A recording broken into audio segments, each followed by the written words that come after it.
स्वागत है आपका हमारे चैनल हमारा आयुर्वेद में। मित्रों, आज हम बनाने जा रहे हैं लोह भस्म, जिसे हम कुश्ता फौलाद या लोह भस्म या अतुल शक्तिदाता के नाम से भी जानते हैं। उसे बनाने के लिए सबसे पहले आपने क्या काम करना है, आपको चाहिए इस तरह का लोहा। ये लोहा आपको कहाँ से मिलेगा? ये लोहा मैं इधर से लेता हूँ। इधर रेलवे का काम होता है, अपने इधर एक कंपनी है जहाँ पर रेलवे का काम होता है, ठीक है।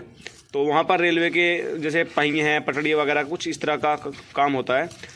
तो जब लोहा बिल्कुल बड़े साइज का लोहा जैसे पहिए होते हैं, ये गर्म होकर आग में जब निकलते हैं तो निकलने के बाद इसके ऊपर पपड़ी आ जाती है। लोहा ये ऑक्साइड होकर ऊपर आ जाता है इस तरह का, बिल्कुल ये देख सकते हो चमकदार है।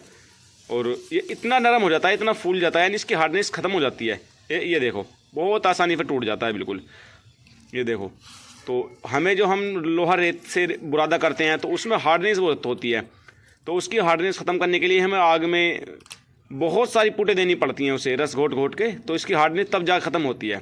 लेकिन इसकी हार्डनेस एकदम से ख़त्म हो जाती है, इसमें इतनी हार्डनेस नहीं होती और ये ताकत पूरी होती है इसके अंदर।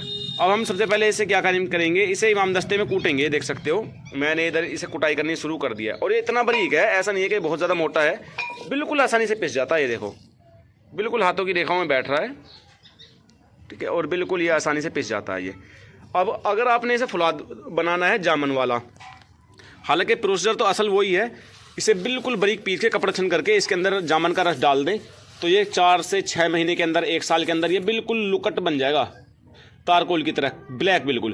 तो जब वो ब्लैक बन जाए फिर इसे आपने आग दे के, इसे गंधक का तेजाब वगैरह डाल के, इसके अंदर नौसादा डाल के फिर इसे पुट दी जाती है आग पर चढ़ा के। तो उससे क्या होता है, यहाँ पर ये हमारा जारी हो जाता है ये फुलाद, ठीक है। जहाँ पर जारी हो जाता है हमारा फुलौज, 1000 पुटी जैसी ताकत इसके अंदर आ जाती है।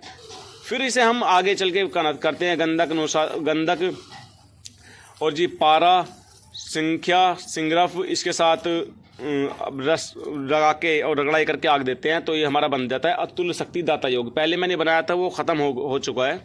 अब मैं थोड़ा बहुत बच रहा है, अब मैं इसकी तैयारी कर रहा हूँ दोबारा बनाने की। तो ये मेरे पास 2 किलो है लोहा। अब मैं अच्छी खासी मात्रा में बना रहा हूँ। ये फलों वाला फुलाद बना के रख देंगे, फिर ये अब ख़त्म हो जाता है, फिर मालूम नहीं पड़ता। क्योंकि कई जगह हमारे हर जगह जहाँ भी डालना होता है पहले से फुलाद को बना के जारी बना के इसे रखते हैं अपने पास, और फिर इसमें से अतुल शक्तिदाता योग बनाना होता है तो इसी में फिर उठा के हम आगे काम कर लेते हैं। तो हमारा अतुल शक्तिदाता योग भी तैयार हो जाता है। जो मेरा भाई ये बनाना चाहता है साथ साथ बना सकता है, मैं स्टेप बाय स्टेप बताता रहूँगा चीज़ें। सबसे पहले आपने ये लोहा कलेक्ट करना है। ये अगर आपको नहीं मिलता हमारे द्वारा ही मंगा सकते हो, ये आसानी से मिल जाता है वहाँ से, कोई ज़्यादा इतना महंगा नहीं होता, ये बहुत सस्ता होता है। तो बस इसे लेके और इसके ऊपर काम करेंगे। जो हम फलों के अंदर जो फुलाद बनाते हैं, उस फुलाद को हम खराद वाले से बारीक से बारीक आप उतरवा लो खराद, लेकिन वो भी हमारा 2 से 3 साल लेता है। क्यों? उसकी हार्डनेस फलों के अंदर पानी में पड़े बहुत टाइम लेते हैं, वो 1-2 साल लेता है ख़त्म होने के लिए। उसकी हार्डनेस ख़त्म करने के लिए 1-2 साल लग जाता है। उसकी हार्डनेस यहाँ पर इसकी ख़त्म है बिल्कुल। और ये पाउडर भी आसानी से हो जाता है, बस ये उठना बाकी रहता है। जब उठ जाता है बिल्कुल कला कुलट हो जाता है, तो लुकट होने के बाद इसके अंदर नौसादर और गंदा का तेजाब डाल के इसे आग दी जाती है।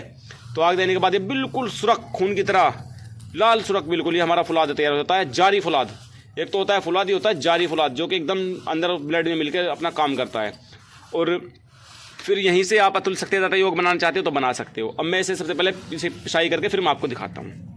देख सकते हो जी, मैंने इसे पीस के बिल्कुल बारीक कर लिया है, बिल्कुल मैदा की तरह। ये देखो, ठीक है, इस तरह ये हाथ में बैठ रहा है, बिल्कुल बारीक है। मैं आपको दिखा देता हूँ ध्यान से। कभी कभी कहीं कहीं कुछ थोड़ा मोटा भी है, ऐसा नहीं है। तो ये देखो, बिल्कुल बारीक है। ये हल्का सा दरदरा है सिर्फ जो हाथ में लगता है। तो अभी से देखते हैं भी इसी टाइम खाली कच्चा ही फुलाद पानी के ऊपर तैरता है या नहीं तैरता। तो इधर से मैं चुटकी भर के डालता हूँ कि देखते हैं कितने % पानी के ऊपर तैरता है ये देखो जी, मैंने करीब 1 चुटकी ऐसे, यानी मानो आधा ग्राम डाला है। तो ये समझ लो आधा पानी के ऊपर तैर रहा है और आधा नीचे बैठ रहा है। तो अभी से ये इतना अक्सीर है फुलाद, जब इसे बनाएंगे तो और ज़्यादा अक्सीर हो जाएगा। तो मेरा भाई जो इसे लेना चाहता है ले सकता है, ऑर्डर लगा सकता है। जब भी तैयार होगा बन के आपको पहुँचवा दिया जाएगा। और जो बनाना चाहता है मेरे साथ साथ बना भी सकता है। तो मेरे पास ये अच्छा खासा है, 2 किलो है। अब इस पर काम करेंगे।